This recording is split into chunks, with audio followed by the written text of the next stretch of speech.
program starring Jack Benny with Mary Livingston, Phil Harris, Dennis Day, and yours truly, Don Wilson.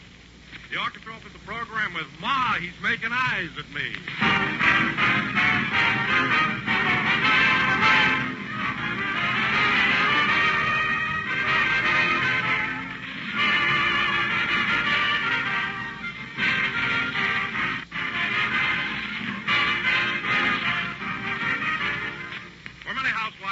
Going to be a very busy day, the way Monday usually is. And that's why tomorrow would be an excellent time to let Jell-O take care of the dessert at dinner. For one of the great things about Jell-O, it's so quick and easy to get ready. Takes so little of your time. And it's pretty swell to know that any Jell-O dessert you make will meet with your family's enthusiastic approval. Jell-O, you know, is extra good because it has an exciting, extra-rich flavor. And this extra-rich flavor, this smooth, tangy goodness, is really something swell. As grand and refreshing as the real juicy ripe fruit itself. Yes, a clear, shining mold of tempting Jell-O, easily and quickly prepared, would make a mighty welcome addition to your evening menu tomorrow. So order some the first thing in the morning. And while you're about it, try those new Jell-O puddings, too. Already they're the big dessert sensations of the nation. Rich, creamy, satin-smooth puddings, yours to enjoy in the three popular flavors, chocolate, vanilla, and butterscotch. Ask your grocer tomorrow for Jell-O and those new delicious desserts all America's talking about, Jell-O puddings.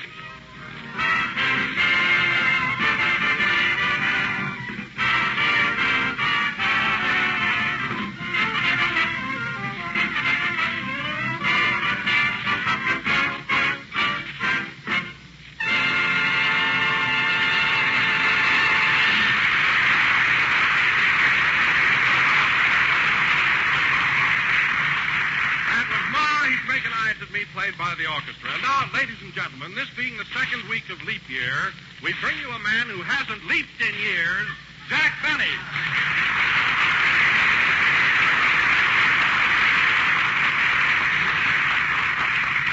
Hello again, Mr. Jack Benny talking. And, Don, that was about the silliest thing I've ever heard. I wish that during this new year, your introductions would make a little more sense. Well, I'm sorry, Jack. I was merely trying to tie you in with leap year, that's all. Well, there must be other ways. I haven't leaped in years. What am I supposed to be, a gazelle or something?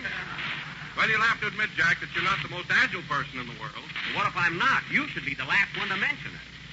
Any man who has to detour when he comes to an anthill. Well,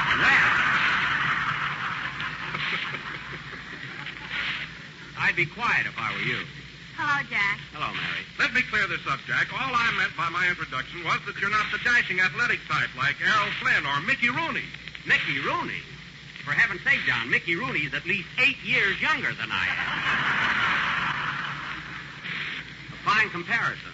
Why, Jack Benny, you mean to say Mickey Rooney's only 8 years younger than you are? I said he was at least 8. He might be 9 or 10 years younger. Or 11. Or 12. You ain't going to get any place to start to multiply.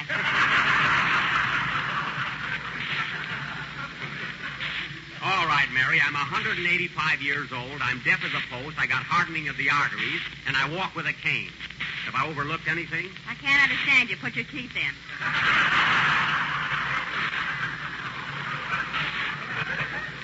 Oh, now I haven't got any teeth. It's a fine program. Hiya, Jackson. What are you so burned up about? Well, who wouldn't be? I come in here full of pep, and between Don and Mary, I'm ready for the ash can. Oh, what do you care, Jack? Your girlfriend, Gladys, thinks you're wonderful. You're darn right she does. Of course, she's not exactly a noomph girl. Now, listen, Phil, there's nothing wrong with Gladys that a pair of arch supporters won't fix.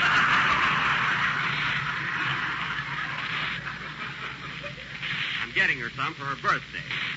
Next April. Meanwhile, plop, plop, plop. Mary, why is it every time I get a girl, you have to run her down? I'll admit that Gladys is no Hedy Lamarr when it comes to looks, but she's got a lot of personality.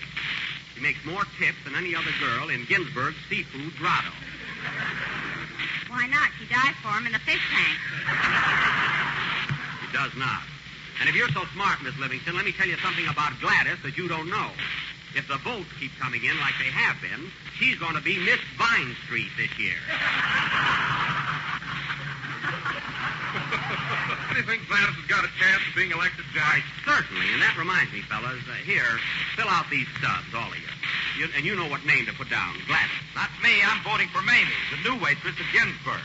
Bill Harris, you'll vote for the one I'll tell you to. I'm voting for Mamie. This is a free country. Well, you're going to see a lot of it if you don't vote for Gladys.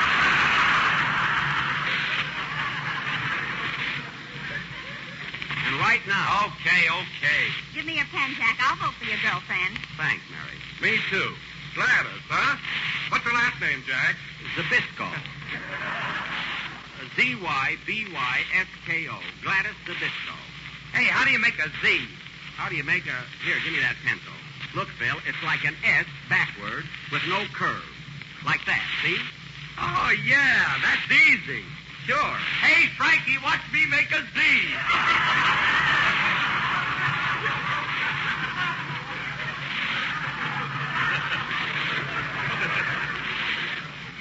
Show off later, Phil. We haven't got time. And now, ladies and gentlemen... Oh, by the way, Phil, if you run into Mamie, don't tell her I'm plugging for Gladys. I sort of half-promised her. Okay, Jack, I won't mention it. Thanks. And now, ladies and gentlemen, understand, Phil, I haven't got anything against Mamie, but I've been seeing a lot of Gladys, and she's a hot-headed, jealous type. She's got a temper like a wildcat. Yeah. Say, Jack, remember the night you punched your meal ticket in your nose? That's a lie, Mary, because Gladys never punches my meal ticket. She just makes believe. And now, ladies and gentlemen, as I started to announce, Dennis Day, our young tenor, is going to sing an old favorite, which is still very popular, called Down by the River. Dennis? Hey, where's Dennis? Here I am, Mr. Benny, under the piano. Under the piano? What are you doing there? I'm counting the drums. Oh. Oh, well, that's a nice way to pass the time, but you've got to sing now. Go ahead, sir. Okay. Give me those stubs, fellas. I'll mail them in.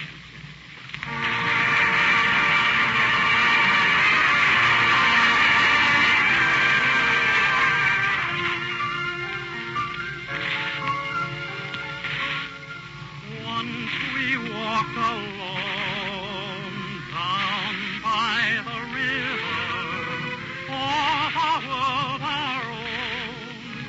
Down by the river, maybe the river made our love unstop. Oh, was the river yet more cruel, my heart. Oh, I love you too, you and the river. I'll be there for you.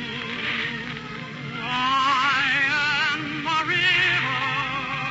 You will remember when you hear my song. Down where the river rolls along.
very good boys tonight. Thank you.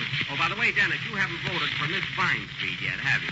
No, but I was planning to vote for Goldie, the cashier at the bowling alley. Oh. Well, now, Dennis, I'm not trying to influence you one way or the other, but Goldie won it last year. And besides, she hasn't got anywhere near the figure that Gladys has. Well, everybody says Gladys looks like a horse. That's only because she's got a very long face. And those holes she cuts in her hat for ears don't help any. Mary, you're just jealous because you're not in the contest. Now, here, Dennis, take this stuff and put down Gladys Zabisco. Z-Y-B-Y-S-K-O. Okay. Ladies and gentlemen, while Dennis is writing down Zabisco, Z-Y-B-Y-S-K-O, why don't you write down Jell-O, J-E-L-L-O? It is economical, easy to make, and comes in F-I-X delicious flavor. Well, So always insist on genuine Jell-O and look for the big red letters on the B-O-X. very good, Don. Phil Harris will now spell cat. K-A-T. Excellent.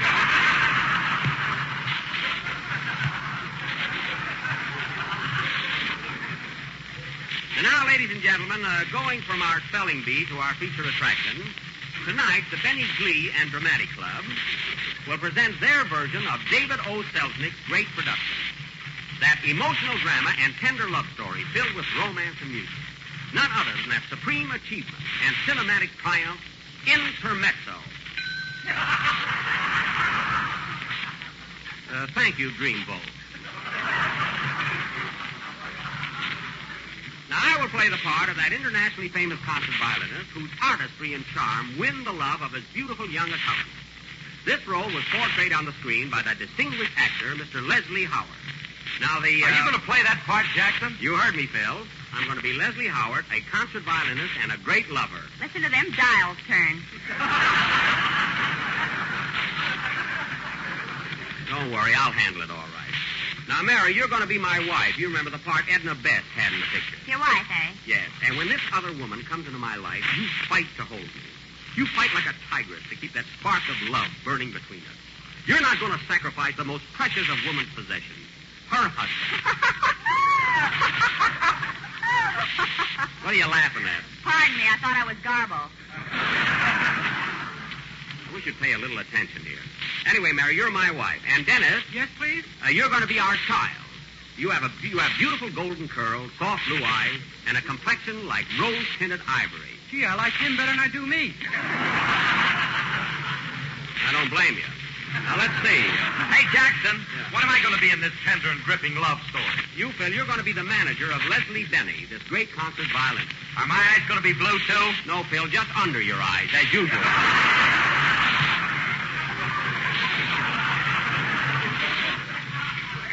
Now, let's see.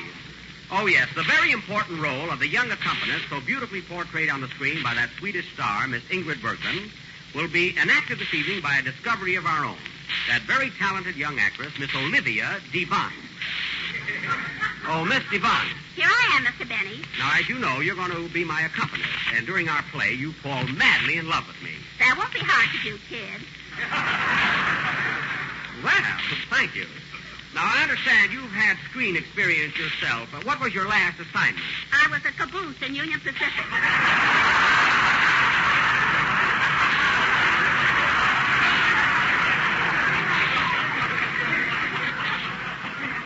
Oh, yes. I remember you with that red and green light in your hair. Now, here's your part. Go over in the corner and brush up on it. Thank you. And when do I get paid? I'll meet you downstairs right after the broadcast. I've got a date. So have I. I just want to pay you off. That's all. Heaven's sake. Now, our play Intermezzo will go on immediately after a number by the orchestra. Go ahead, Phil. Play something. Hold it a minute. Answer the phone, Mary. Okay. Hello? Who? Yes, he's here. It's for you, Jack. It's Ginsberg's restaurant. That must be Gladys. Hello? Hello, Gladys. How are you? Oh, they do? Well, why don't you soak them when you get home?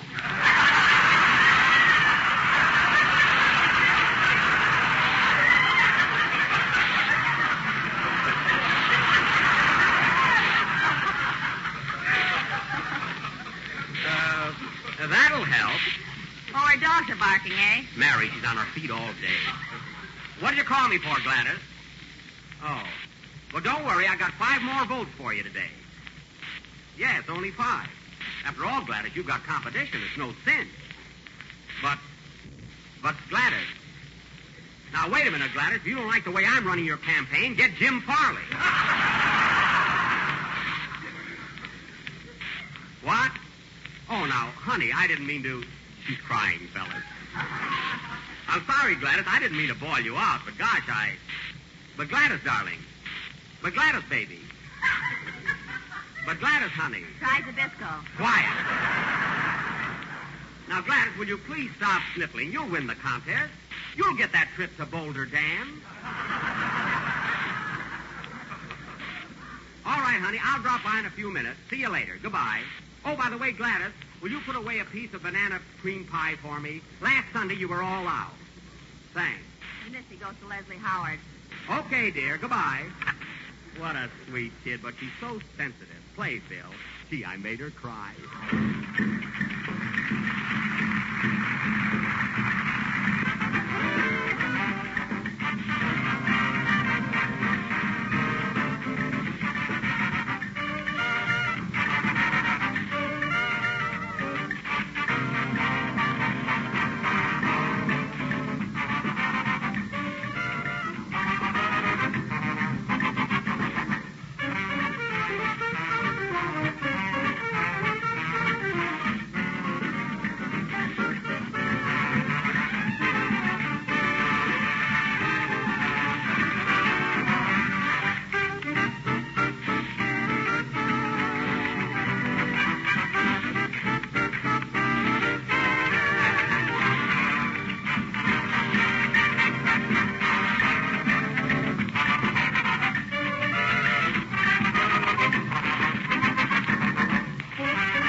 Intermezzo?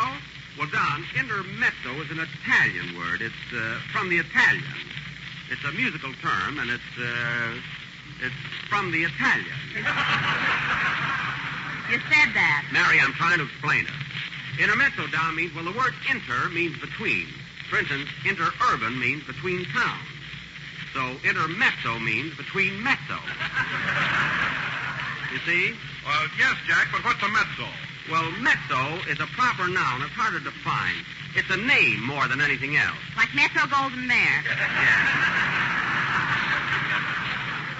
That's it, Mary. Something like that. Now, wait a minute. An intermezzo is a musical term meaning an interlude or a chorus, joining 2 parts of a major composition. Well, come to think of it, Bill, that's it exactly. Where'd you get that definition? I found it in the Chinese cookie.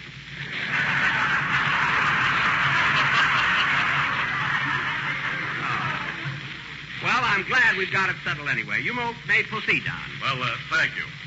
The scene of our play, ladies and gentlemen, is the New York apartment of Mr. Leslie Benny, the internationally famous violinist, where he lives with his wife, Edna, and their little son, Pizzicato.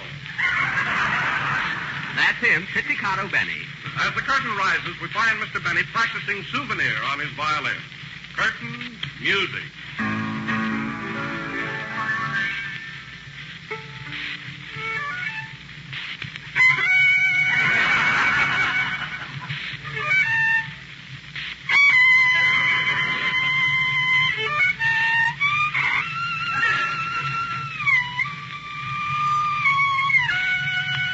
Oh, Daddy, Daddy. Quiet, Pitsy. What is it? Can I have a piece of rosin? Yes. Yes.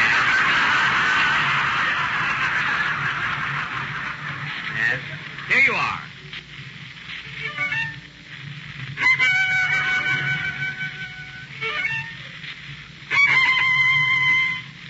Pitsy, what are you chewing that rosin for? I'm going to eat a banana in a minute, and I don't want it to slip. Run along now, Pitsy, and let Daddy practice. I'm preparing to leave for my concert tour. Okay. What a child.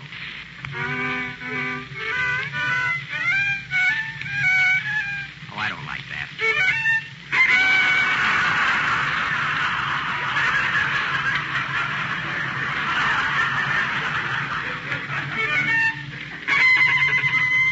This is better. Thank you.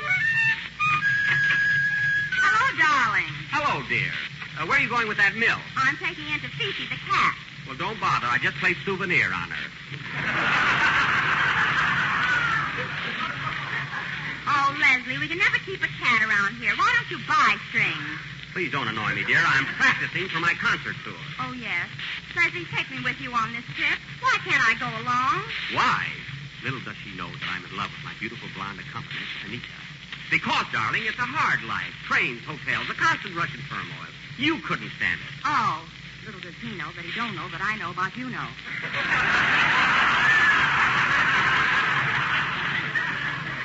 But you promised that you'd take me with you. Some other time, dear. And incidentally, Edna, I wish you'd keep our son out of the room when I'm practicing. He bothers me dreadfully. Well, don't worry. He's going to Central Park with his nurse. My goodness, has he still got that nerve? He's big enough now to hold her on his lap.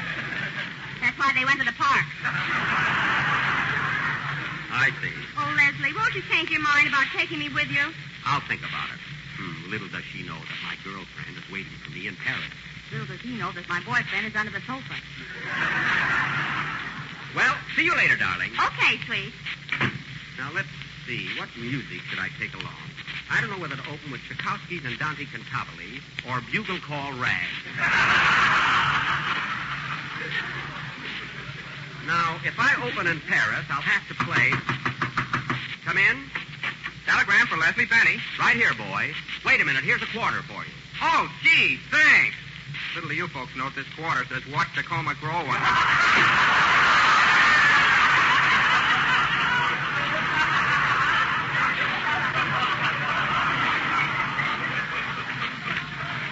I wonder who could have sent me this telegram.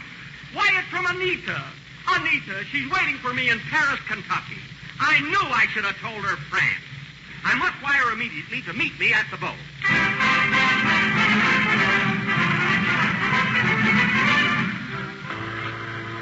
The following day, Pier 65, North River. Well, goodbye, Titsy. Now mind your mother and be a good little boy. Are you going to Paris, Daddy? Yes, Titsy. You be a good little boy, too. Titsy. Well, goodbye, Edna. Goodbye, Leslie. I'll miss you terribly. Little does she know that Anita is waiting for me on the boat. I'll miss you, too. Little does he know that I put a dictaphone in his fiddle. Well, goodbye, sweetheart. Goodbye. Oh, Leslie, Yes, Mr. Harris. we better get aboard. There isn't much time. I'm coming. Did you prepare my itinerary? Yes. Your route is as follows. The Opera House in Paris, the La Scala in Rome, the Grand Palace in Budapest, Albert Hall in London, Carnegie Hall in New York, and the Wilshire Bowl.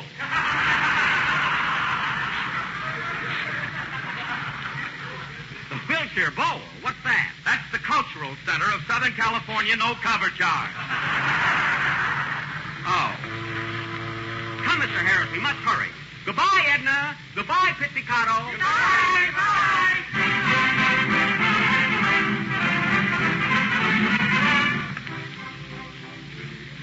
So Leslie Benny, the great virtuoso, starts out on his concert tour. First, we find him at the Opera House in Paris.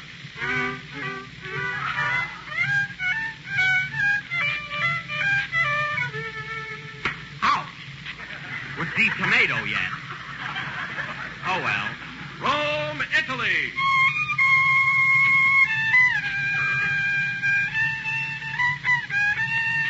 Ow. Sacramento. Oh, well. Budapest, Hungary.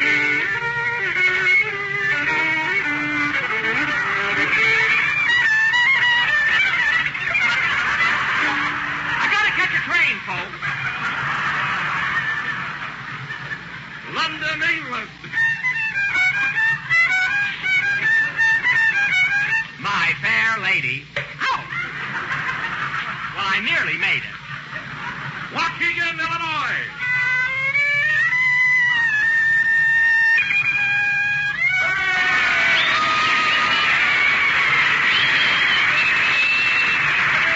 Thank you, Leslie Benny finishes his concert tour at Carnegie Hall in New York City. And we find him in the dressing room of his accompanist, getting ready for his final appearance of the season. Anita, just think this is my last concert. And these have been the happiest months of my life. Have they, kid?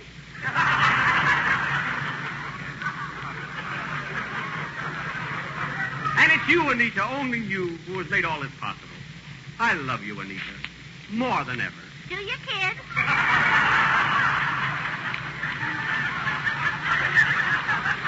Oh, Anita, tell me that you love me, too.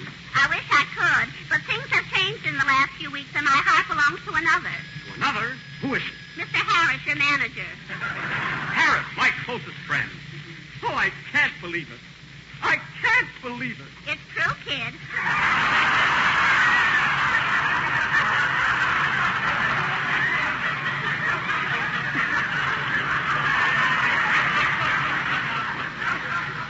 Then this is the end.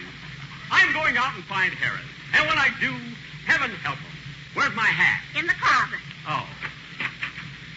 I don't see it. Here you are, kid. Harris, I should have known that you'd turn out to be the rat you are. Goodbye. Farewell, Anita. So long, kid.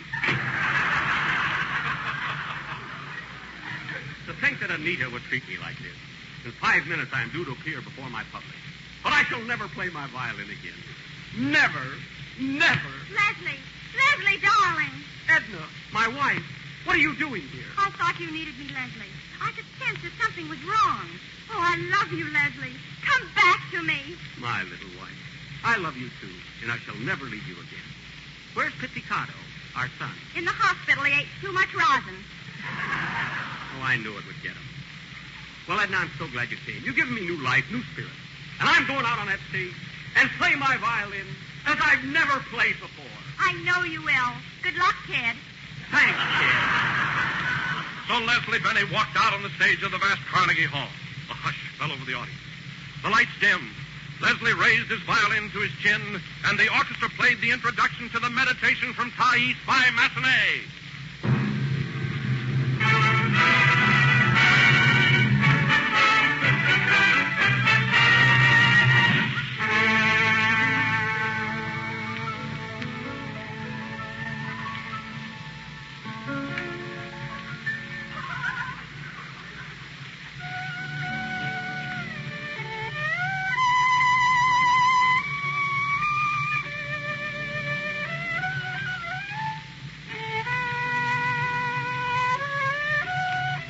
A big favorite in thousands of homes these days is Jell-O fruit cup, served either as an appetizer or dessert.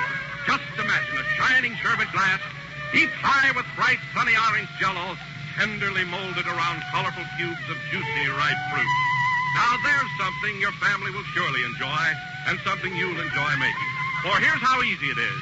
First, dissolve 1 package of orange Jell-O in 1 pint of hot water.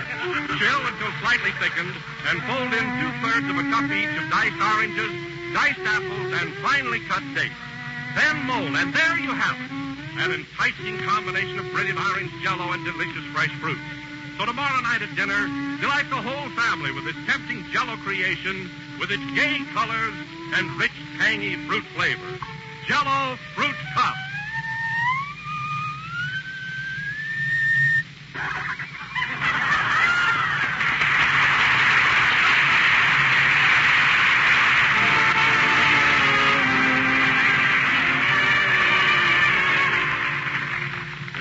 Number of the 15th program in the current Jell-O series, and we will be with you again next Sunday night at the same time. Meanwhile, on behalf of my cast, my authors, and myself, I want to thank the radio editors of the United States and Canada for the honors accorded us in the recent New York World Telegram poll. Can you imagine, folks, Don Wilson was voted the best announcer, and I had to play my violin all through his commercial. Oh, well, good night, folks. This is the National Broadcasting Company.